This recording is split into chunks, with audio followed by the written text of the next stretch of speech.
Good day, everyone. I am Shine. And I am Rhea. And today we're going to answer some questions about The movie, entitled How to Make Millions Before Grandma Dies. Correct. So first question, how does the movie How to Make Millions Before Grandma Dies depict the concept of good life? So, kita na ikaw? Sige, go. So for us, the concept of good life generally, for me, kay character development. Because as we can see, everyone in the movie, every character in the movie kay nagi mga lapses o mga pagkukulang. Yes, Dili lang correct. sa ilang self, kundi para sa ilang family pod Oo. sa So, pinaka-first. tanan sila mga mali sa isa't isaan.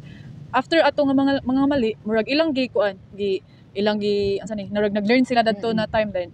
Na part din after ato nag-grow sila, nag-develop pod sila sa ilang mga each nga character. So for us, good life is character development.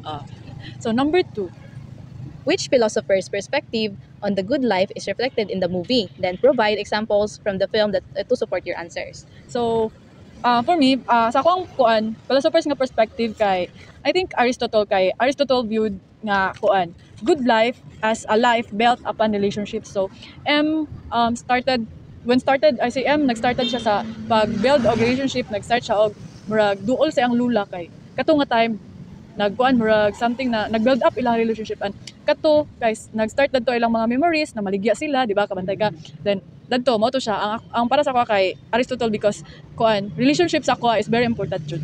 So for me naman, Socrates nga philosophers because he emphasized nga the unexamined life is not worth living for. Like pinaka-first sa movie man gyud kay nakita nako si M nga kanang murag go with the flow ra siya para siya sa iyahang katong tito nga katong kapangawat. So murag kanang wala pa niya na-examine iyahang life gani, like kanang murag kanang ano ra kay siya, easy go lucky lang para sa iyahang then pagkahuman kay kanang murag as the movie goes by murag siya gaka-learn something new. Mao tong at the end sa movie kay murag kanang na better ilahang life because kay kanang murag na naka-realize sila na sila character development na sila. Naka-self-assess na sila.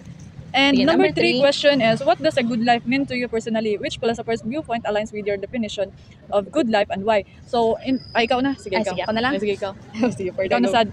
So para sa ako kay ang good life kay i-align nako siya sa akong pagtanaw kay Martin Heidegger, which is niya nga individuals are called to live in alignment with their own choices and decision, forming a life that is shaped by the meaning and purpose they have defined for themselves. Like for me, mao na siya ako ang concept sa good life kay kita magitanan ninyo lahi tag ka ng mga lahi tag ipanganak, lahi tag challenges, lahi tag ka ng mga gina-face every day. Yeah. Then lahi pud tag ka ng mga struggles ba, so lahi pud tag coping mechanism para sa kanang atuang nga good life, atuang forcing nga good life. Then mag-base Yes. po siya sa every decision nga atong gina-made pod, sa every action nga atong gina-take, sa every problem nga atong gina-face.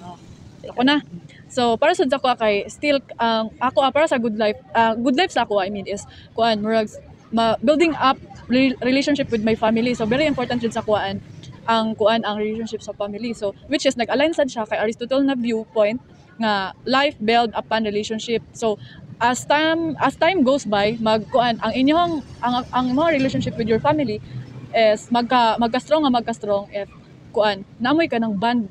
So mo tong para sa kay gusto nako nga kanang naami banding always and para maka-create me og more daghan na memories kay and time sa each other kay for me man god sa ako kay family time jud is very important or precious gift natong matag sa atong family natong ma-offer sa ilaha jud sa karon.